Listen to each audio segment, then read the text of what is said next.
So I think Brian Burns is a must-sign player for the Carolina Panthers this offseason. But some of y'all ain't with it. It's okay. It's okay. We can talk about it right here on this weekly Friday mailbag edition of Locked On Panthers. You are Locked On Panthers, your daily Carolina Panthers podcast. Part of the Locked On Podcast Network. Your team every day.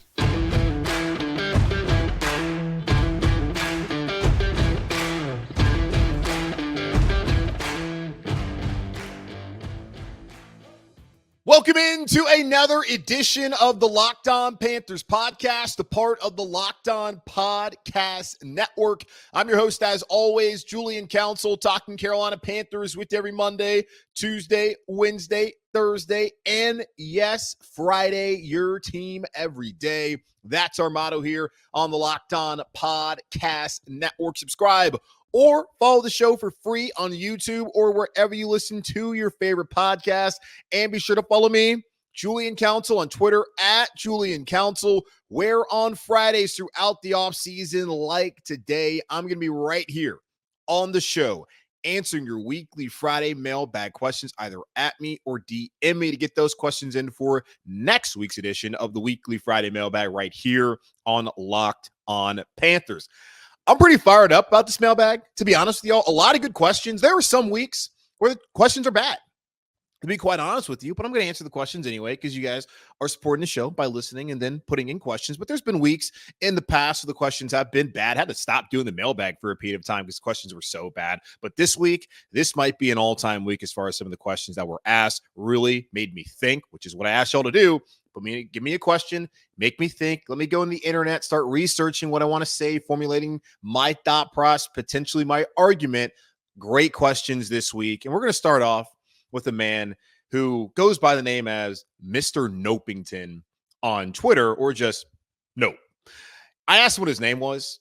Guys, tell me what your name is if you're going to ask me a question, please, via my DMs, or even just adding me on Twitter so I know who you are. I don't really like to do handles, but I do like this handle, Mr. Nopington. So some folks out there don't want to give Brian Burns a big-time contract. I am not one of those people. I want to see Brian Burns get paid. I want to see Brian Burns stay here in Carolina. Some of y'all are all about trying to trade a good player for draft picks who then turn out to be underperforming draft picks because the Carolina Panthers suck at drafting players.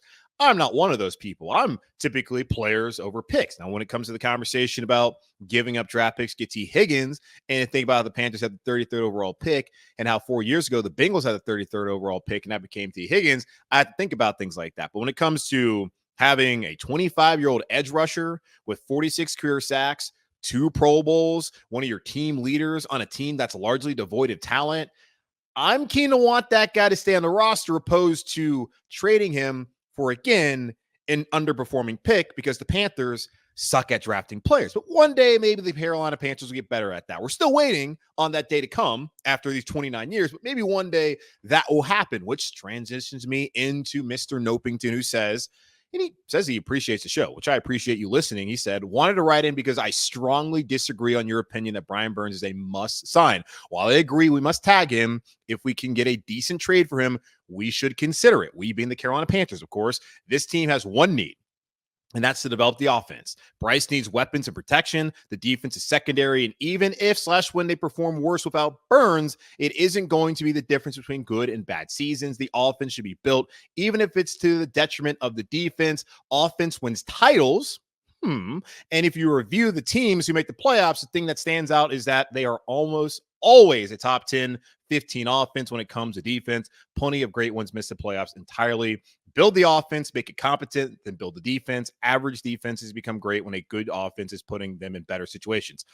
Honestly, a lot that he has to say with, I don't disagree about. Like, in principle, focusing on the offense, even if it's to the detriment of the defense, may be the right way to go for the Carolina Panthers. I don't necessarily disagree with his premise, but there are some things that, of course, I agree with and some things that I disagree with. My main point about the whole Brian Burns wanting him to stay here in Carolina is the Panthers went 2-15 last year.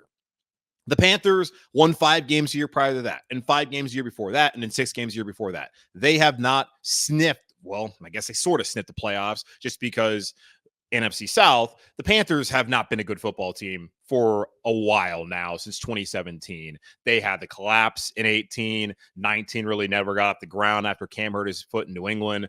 2020 was just be happy there was football instead of bitching about Teddy Bridgewater. 21, Sam Darnold told you it sucked. 22, we saw how that one worked out. And then last year was the worst of them all. They have been a bad football team, in large part because they don't have good players.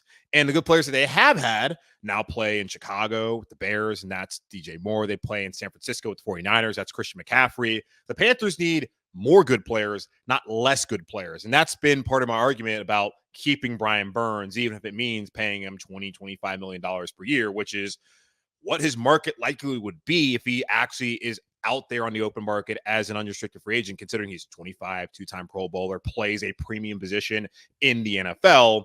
That's just doing business, folks. And the Carolina Panthers have not wanted to do business with a player they refuse to trade, which is weird. You don't want to pay him, but also you don't want to trade him. So what exactly is it that you want to do? Now, I understand Dan Morgan's now here as the president of football operations and general manager, and Brant Tillis has come. So things have changed as far as who Burns is negotiating with. He's still negotiating with the big old melon head up front there in David Tepper. Sorry, David, that was mean. But getting back to a couple of your points, saying the team has one need, that not true at all. Like offensively, yes, they have the one of the biggest needs is to fix the offensive line, the running game, wide receivers, tight ends, things that we've gone over the last couple of weeks when evaluating positions, getting Bryce Young to play well, and all of that goes along with the offensive line. Like that is important. I agree with you. Bryce needs weapons and protection.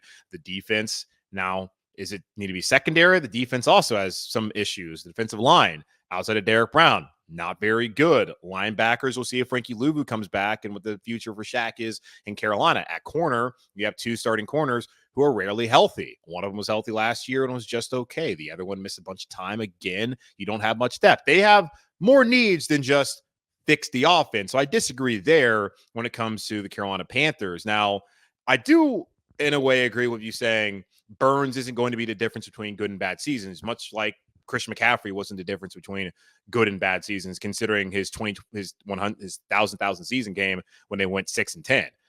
Also, when he wasn't available in 2020 and 2021, the Panthers still weren't winning football games. What was the main issue for the Carolina Panthers? Well, the quarterback position sucked. They haven't been great at the line of scrimmage, whether it's defensive line or it's offensive line. It wasn't McCaffrey and DJ Moore. What did he win here in Carolina? What did he win in Chicago this past season? Those guys have not been the difference between wins and losses. The quarterback position, the line of scrimmage, really that has been the detriment for the Carolina Panthers. So that really should be the focus. Not necessarily as far as we have this conversation, this debate about whether Brian Burns is worthy of signing and if he's going to be the difference between winning or losing. The difference between winning and losing in football was the line of scrimmage. And then after the line of scrimmage, in large part, it's the quarterback and then guys who can affect the quarterback, guys like Brian Burns. I am not a huge fan of just let's tear down the defense. Let's get rid of Brian Burns. Hey, if there's a good trade for Derek Brown, let's let him go just so the Carolina Panthers can go out there and get a better offensive line, get better receivers for Bryce Young. And that could very well help the offense be better. And it would allow the Carolina Panthers to evaluate Bryce. We still don't know whether he is the long-term, the right answer for the Carolina Panthers. I understand why there's an appetite to do that. And I'm not saying I don't necessarily have an appetite to try and find a way to fix it. I don't know if I want to go out there and just completely take away one of, if not your best player, just to do it. I don't see how that helps the Carolina Panthers long term, but I think we're really looking at the short term right now. And the short term is they're going to suck this year anyways. But I understand off season's here. Let's find some hope. The best hope for some people is getting rid of a good player in hopes that somebody else comes here and they perform. Well, last year they had the hope that Miles Sanders would perform. He didn't. They thought Hayden Hurst would perform. He didn't. Who's a known commodity? Brian Burns. That's just my thought. Now, this one is interesting too that you brought up here, Mr. Nopington. You say offense wins titles. I thought it was defense wins championships, but I guess nowadays in football where we're overly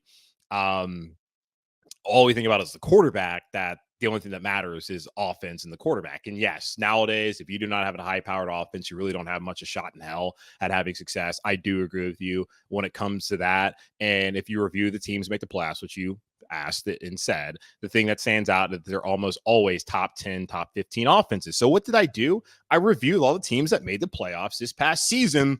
Let's look at the two teams that made the Super Bowl. The Kansas City Chiefs were 11th in offense. The 49ers were first in offense. So a team that was not in the top 10, this is according to EPA, expected points added. A team that was not in the top 10 ended up winning the Super Bowl as far as offense goes. Look at the rest of the offenses that were in the playoffs. So the Chiefs were 11th, according to EPA.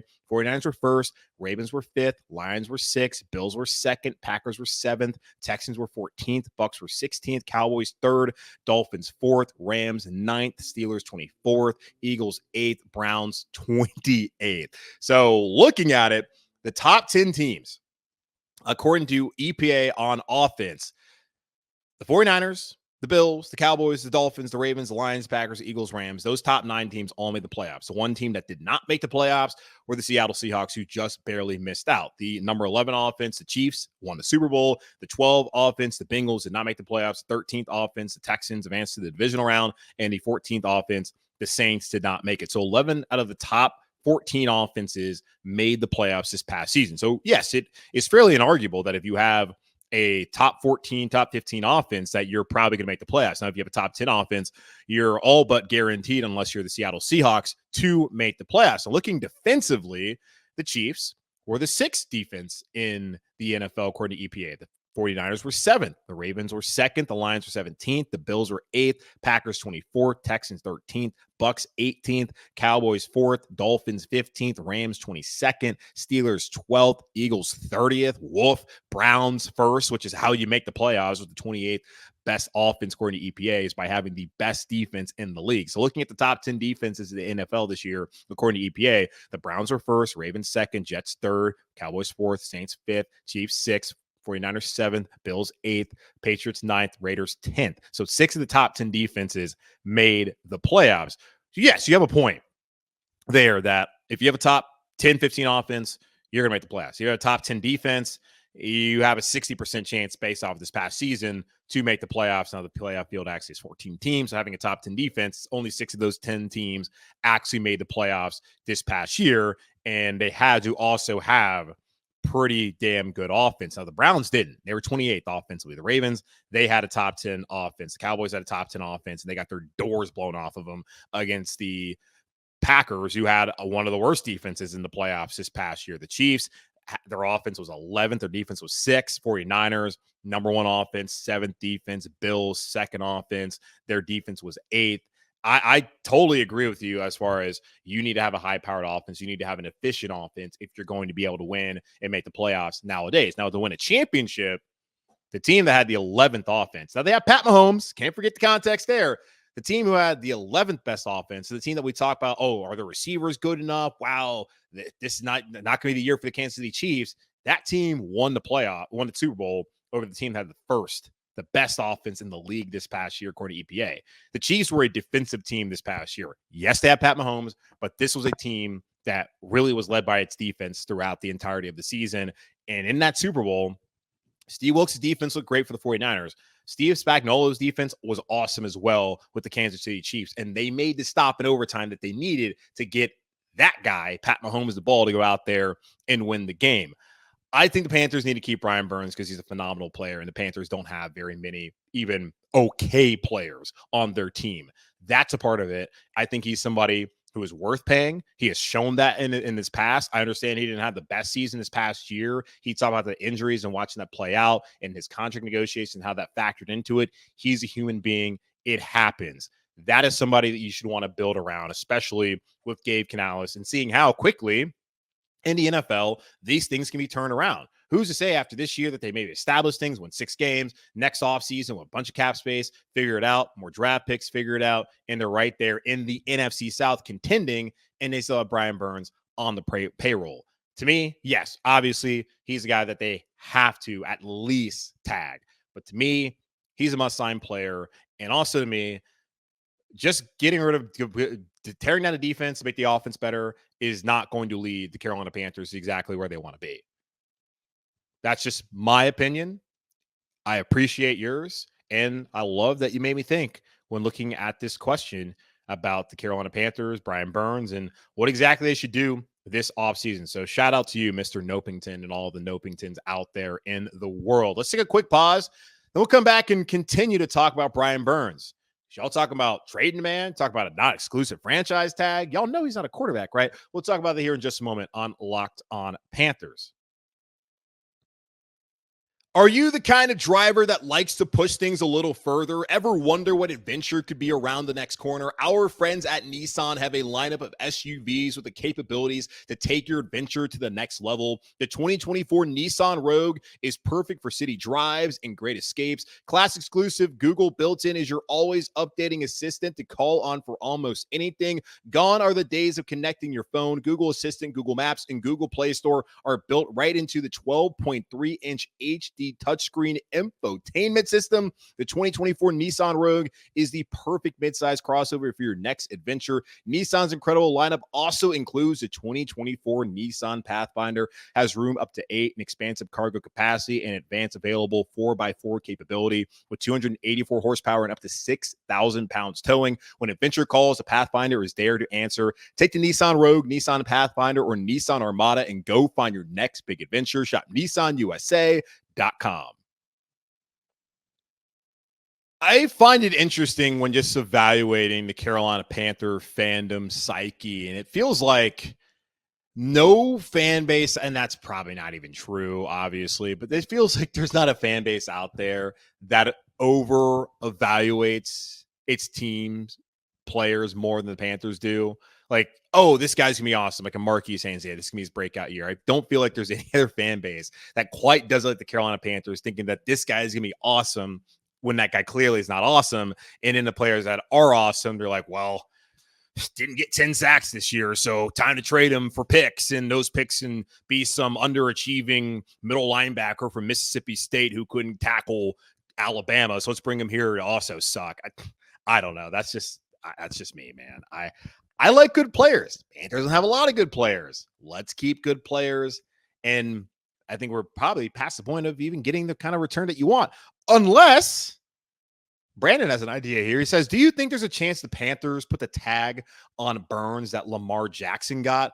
That tag that you speak of, Brandon, is called the non-exclusive tag. It allows a player to negotiate with other teams. If a player is on a non-exclusive tag, agrees to a deal with a new team, the original team can either match it or refuse and be awarded 2 first-round picks of compensation. Now, the Carolina Panthers, back at the trade deadline in 2022, had a chance to accept the Rams' offer for a first-round pick in 24 and in 25, and either a second or third-round pick, depends on what report you believe or which one you want to go off of.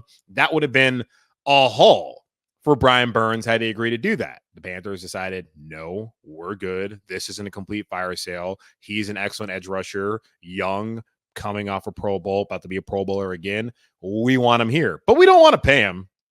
No. We don't want to pay him, but we do want him in Carolina. Now, the cap number for the non-exclusive tag is the same as the just normal franchise tag. It's $22.7 million for a linebacker. And for a defensive end, it's $20.2 million. This will be an interesting debate, potentially, with the Carolina Panthers, who changed formations to a 3-4 base. Will they count Burns as a linebacker or as a defensive end? Prior to Ejiro coming here, Burns would have been seen as defensive end, and that's $2.5 million less than what they would have to pay him. That would be not something that would go over well for Brian Burns if they're not able to come to terms, and then they're trying to take $2.5 million out of his pocket by calling him a defensive end, when on the team website it says outside linebacker. We'll see how it works out. As far as a non-exclusive tag, there's only been 6 players who've ever been given that designation. Lamar Jackson was one of them. Steve Young from the 49ers in 93. Jim Harbaugh, the Colts in 96. Drew Brees with the Chargers in 05. Matt Castle with the Patriots in 09. And Kirk Cousins with the then Washington Redskins in 2016. What all those guys have in common? They're all quarterbacks. This has always been a quarterback distinction, because really you're not going to let your quarterback leave. If you think that guy's good, you're probably not going to let that guy walk out the door. Now, all those guys outside of, I believe, Young ended up finishing their careers elsewhere. So we'll see what happens with Lamar Jackson. I don't think that is going to be an option for the Carolina Panthers. I think they're just going to try and tag him. They're going to try and extend him. And if they can't, I think they're going to tag him and maybe they'll listen to some offers to trade him if they feel like an offer is good enough. But they're not going to get 2 first-round picks. And I know that for you, you're thinking about this. Maybe other people out there are looking at this. This is the chance to make good for not trading away Brian Burns when they had the chance back in October 2022 at the trade deadline. I totally understand what you're feeling and where you're coming from. The answer is just no, man. I don't see the Panthers doing that. I don't see a team deciding, yeah, we're going to give him 2 first-round picks and we're going to go out there and give him the contract right now. For the Rams, because you can say, well, the Rams are going to do it. Well, the Rams were going to still have their first-round pick in 23. And the Rams also were going to have Burns playing on that cheap deal the rest of 22. And then they were going to get him on the 5th-year option, which he had already agreed to. The Panthers already exercised earlier back in May of 22. They were going to get him on that this past season. They had plenty of runway before they had to actually give Burns a big-time deal. Now a team is giving up their first-round pick in 2 months, like right away, and then the next one, and a ton of money. I just don't see it happening. I don't think the Panthers are going to do that. I just don't think a team is going to actually come to terms. Like if Lamar Jackson, who just won the MVP again, and collusion clearly is what happened in this situation. If Lamar Jackson, because quarterback contracts and guarantees and all that, the owners, the billionaires can't afford to pay the players. My God, that's the only reason people are watching it, for the players, not for you. But whatever. If Lamar Jackson didn't get a team, and again, collusion, but still, if we can try and suspend that reality for a second, if Lamar Jackson, who was placed on a non-exclusive franchise tag, already having won an MVP, didn't have a contract in place, why would somebody do this for Brian Burns? That's just my question, especially for the folks out there being like, well, Burns, you can't pay him that much money. Okay, well, if you don't want to pay him, then why would somebody else pay him and give up 2 first-round picks? Just a question for you. Now, here's a question from Will. He says, trade Brian Burns for DK Metcalf, ? He is relatively young, already under contract, and will bring a dog, and that's a D-A-W-G dog, to our offense that can go deep and over the middle. We can then use our 33rd on a center, and our offense is much better. Daniel Jeremiah of NFL Network had some pre-combine teleconference with the media on Thursday, and I saw what he had to say about Jackson Powers Johnson from Oregon, and I damn near cried because I wanted Penei Sewell so bad, y'all. I wanted him so bad. I like the big uglies. I'm kind of old school. I just want to run the football and play defense. I'm sick of the forward pass. I'm sick of just everyone talking about how great quarterbacks are and how they're the only thing that matters. And yes, I devalue running backs, but can we just get back to just some old school, just hand the dirt football? That's kind of why I loved Alabama back when Nick Saban was there before he brought in Lane Kiffin. Just the way that they just demoralize people. It's a game about demoralization. Just pounding it down their throats. I love that. That's Carolina Panthers football. Panthers run the ball. They play great defense. Only good quarterback they ever had was Cam Newton. Yeah, Jake Delhomme had his moments, but still. And that's going to probably set somebody off. Go ahead, get fired up on a weekend if you want. But yeah, I really wanted Penei Sewell, and we've seen how that's worked out in Detroit. And the Panthers are this close to not even having concerns about left tackle and these Ike Ekwonu, should he be a guard discussions. They were so close, and I want a center. I wish the Panthers had a first-round pick so they could trade back and then get more picks and then take a guy like Jackson Powers Johnson and take a receiver possibly in the first round. But alas, that is not the reality here in 2024. Back to your question, though, as I'm holding back tears. Why would the Seahawks do that? Why would the Seahawks give up DK Metcalf and take Brian Burns? They didn't really have a problem with pass rush this past year. They were fairly okay at it. The Seahawks in this scenario would lose their top wide receiver. Tyler Lockett, rapidly balding, is 31 years old. They just drafted Jackson Smith and Jigba, who I like, and Noah Fant could be gone. Maybe here to Carolina, fingers crossed. That would mean they would lose 2 of their top 4 pass catchers, and the other guys remaining are a 31-year-old and a second-year player in Jackson Smith and Jigba, and neither one of those are physically imposing type of receivers. They would do that to then bring in an edge player who they're going to have to pay $25 million plus per year. I don't know if that's something that they would want to do. Let's look at it too from Seattle's standpoint as far as just the cap implications. They would do this pre-June 1 trade, $23 million dead cap hit. And they only save $1.5 million. So that's a non-starter right there if you're Seattle. Post June 1, you can find a way to maybe figure it out where you can take some of the money off. But actually, Seattle's going to have to take on the $20 million or $22 million, whatever tag ends up being placed on Brian Burns. That's going to go in the salary cap. That's going to hinder things for them. Post June 1 trade, the dead cap hit is split. So it's $11.5 million in 24 and in 25. And then they save $13 million. That may be something that would be more interesting to Seattle, just seeing how things go through free agency, post-draft to do that. I just don't see how it makes a lot of sense for the Seattle Seahawks. Also, looking at DK Metcalf's deal, it runs through 2025. The pressure to re-sign him is not until next offseason. After this coming season, there's an out in that deal for the Seattle Seahawks. So they could get out of it next year. Or they could be like, okay, let's just trade him away. We don't think we're going to be able to extend DK Metcalf. They then would have next year's draft try and find a solution. They could see another year of Jackson Smith and Jigba, what that looks like, and whether Gino's going to continue to be their guy. That gives them a chance to kind of think about it and plan it out over the next year. And if you bring in Brian Burns instead, well, you're likely going to have to keep him through 26, 27 before there's going to be an out in this contract. So you're extending it by another year, 2 or 3. If they decide to make that trade and then get Brian Burns what he wants, I don't think that makes a lot of sense for the Seattle Seahawks. I had someone earlier talk about the only thing that matters is offense. Now, he didn't say that. I'm sorry, Mr. Nopington. What he was saying is offense wins championships. Now, Seattle, they got a defensive coach, Mike McDonald. They just had a defensive coach in Pete Carroll, who won a championship, by the way, with that defense. I don't think it makes sense for Seattle. And that's always something that I ask y'all. When people ask me, hey, should they go after this person or that person or do that and that? Does it make sense for the other party? Ask yourself that before asking me, even though, good question there, Will, because it was an interesting conversation. The Seattle ties, Dan Morgan, haven't been in Seattle all that time. Of course, Dave Canales and all the other guys that have come from Seattle to Carolina. I see where your mind is. And yeah, DeKalin Metcalf, sign me up. I just don't see it happening.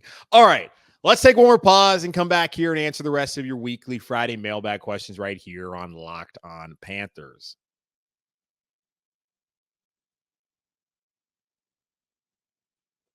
This next segment is brought to us by our sponsor, BetterHelp. Sometimes we all need the opportunity to get something off our chest, big or small. Certain things can really start to get to you. It's important to let that out, especially to someone who's unbiased on your life. So today, I want to say how I really feel about something. You might even be thinking about the same thing this week. And no real complaints. Just been a long week. Thank God it's Friday and let's enjoy a weekend. That's a complaint. The weekend's never long enough. Therapy can be different for everyone. Most of us have bigger problems in our favorite sports team, and it's important to get things off your chest every once in a while. If you're thinking of starting therapy, give BetterHelp a try. It's entirely online, designed to be convenient, flexible, and suited to your schedule. Visit BetterHelp.com/lockedon today to get 10% off your first month. That's BetterHelp, HELP.com/locked on. A few more questions here on this weekly Friday mailbag edition of the Locked On Panthers podcast. Either at me or DM me. Follow me on Twitter at Julian Council. It's right there on the screen for the YouTube people and the folks out there is listening. Figure it out. Find me, at me, DM me, do whatever. Just get the questions in for next week's show. Aubrey, my dear old friend from Elon, what's going on, man? He says, what's the likelihood the Panthers can land Mike Evans, Brandon Ayuk, or both? Oh, boy. Then draft a lineman to develop or compete for a starting job. First things first, let's start off with Brandon Ayuk.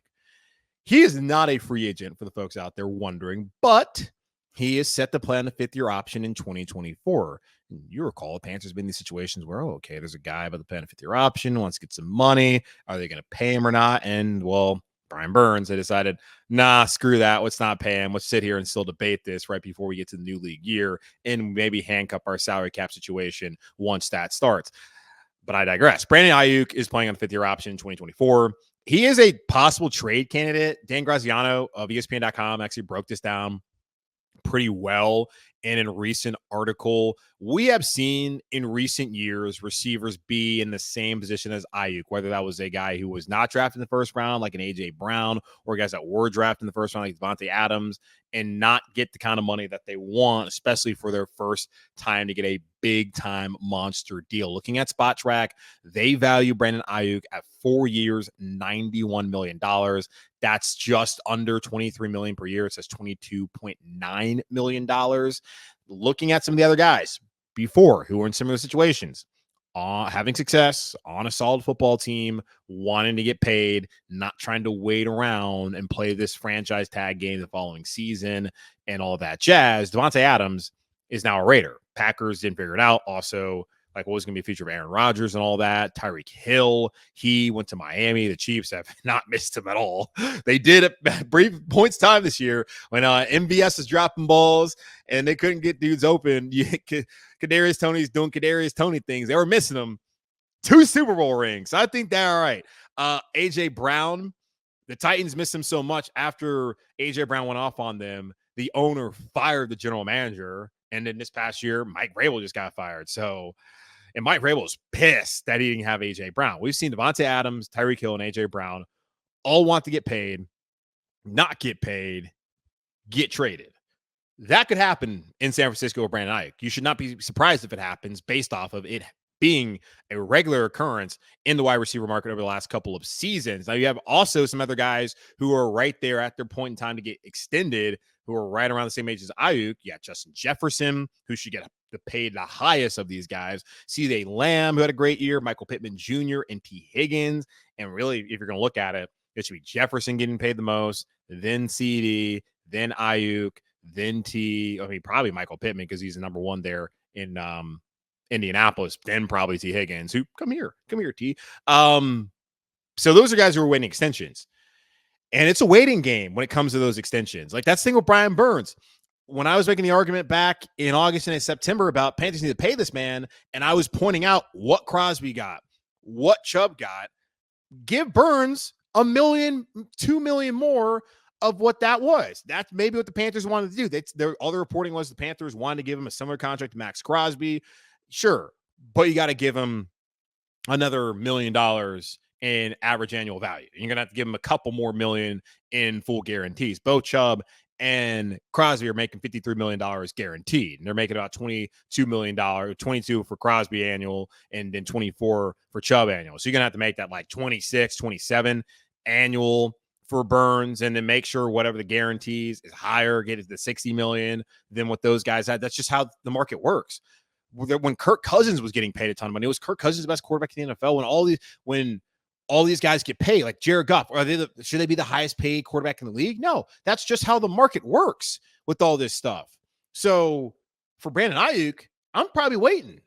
I want to see what Justin Jefferson gets. I want to see what CD gets, and I want to say, all right, what's up? You going to do it or what, John Lynch and whoever the other guy is there? You going to pay me or no?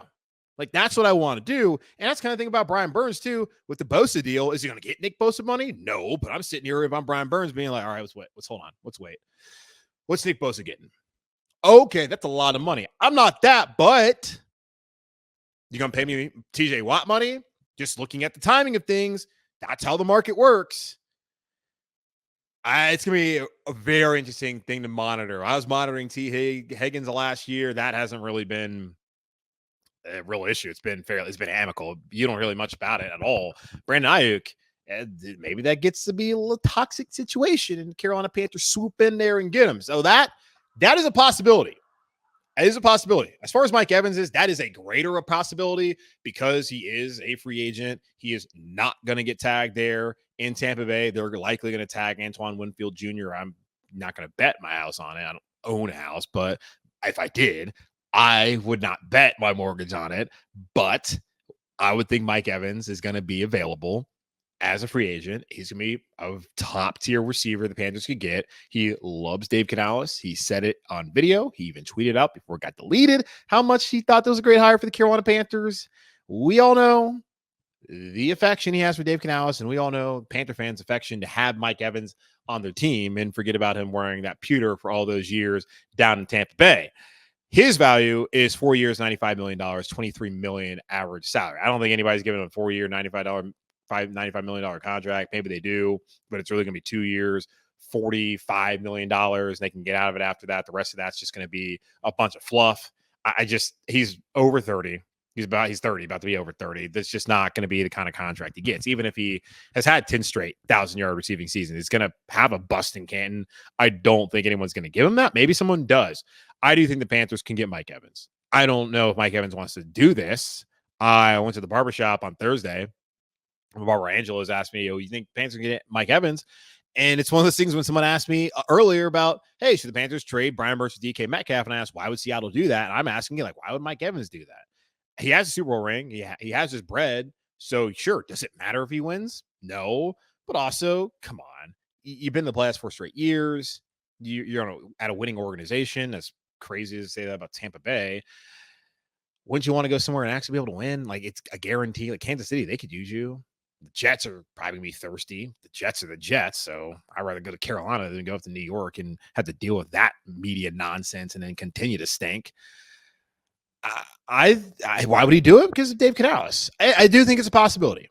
I don't know if this is going to be his top choice. I still think Tampa Bay is going to be a place that he would want to come back to. I'm someone who is a sucker for guys playing somewhere their whole career, but I understand the business is the business. And at some point in time, you got to do what's best for you, and teams also, when given the opportunity, will cut bait as soon as they can. Whenever it's feasible, fiscally responsible to do that, they'll do it and not even give a damn, which is why I tell these players, get as much as you can while you can, because the owners don't care about you, and be damn straight, these fans don't care about you, especially when it's like, oh, you should take less money, when they would never do that in their actual lives. So I hope he gets paid a lot of money wherever he goes. If it's Carolina, that would be great. And I do think that as far as the receiving scenarios that we've talked about, well, it's been Calvin Ridley, it's been T. Higgins, Michael Pittman Jr., we're talking Brandon Ayuk now. The guy that has made the most sense, and I feel like is the most likely to happen for the Carolina Panthers, is Mike Evans. Now, will they get any of those guys? To be determined. But Mike Evans, absolutely. They should go after him. And absolutely, that's something that could happen. Now, will they get Brandon Ayuk and Mike Evans? That would be a dream. I don't know if that would be the reality, though. And it would be nice to be able to then draft linemen to develop or to start. We'll see. Final question comes from Ben. If the Panthers don't tag Brian Burns and Brent Tillis can use his magic and pay the man before the deadline, which pending free agent would you like to see the tag placed on? The Carolina Panthers have 21 pending free agents, I believe, as I pull up my notes. Yeah, 21. Let me go through all the guys that I would not give the franchise tag to. David Sharp, Gabe Jackson, Justin McCray, DJ Chark, Laviska Shenault, Deshaun Williams, Henry Anderson, Chris Wormley, Marquise Haynes, Etor Gross-Matos, Frankie Louvu, Kamu Grier-Hill, Deion Jones, Tay Davis, CJ Henderson, Troy Hill, Shaquille Griffin, Jeremy Chin, Sam Franklin, JJ Jansen. That's all 20 guys not named Brian Burns. So the answer is no one. No one. Frankie Louvu, it would be $22 million to franchise tag him. Frankie Louvu is not Fred Warner. Frankie Louvu is not Luke Kuechly. Frankie Louvu is not insert great linebacker. He ain't that. He's a fantastic player who has played his ass off. I hope he gets paid. It is not going to be $22 million a single year. Now, $22 million over the next 2 years, thumbs up. But in 1 year, hell no. So the answer is no. No, there's not a single player that I would like to see them place a tag on other than Brian Burns. There's not a single player on the roster who's an unrestricted free agent who is worthy of that sum. That's going to wrap up this edition of the Locked On Panthers podcast, part of the Locked On Podcast Network. Hosted by yours truly, Julian Council. Again, y'all subscribe or follow the show for free or on YouTube or wherever you listen to your favorite podcast. And be sure to follow me, Julian Council, on Twitter, at Julian Council, where, again, next Friday, March 1st, I'll be back here answering your weekly Friday mailbag questions. So either at me or DM me, but follow me first. And you don't have to follow me in order for me to answer your question, but It would make me feel good. Either way, just send me questions in on Twitter at my handle. You know it by now. But in the meantime, be safe, be happy, be whole. As always, keep pounding. And I'll talk to y'all on Monday.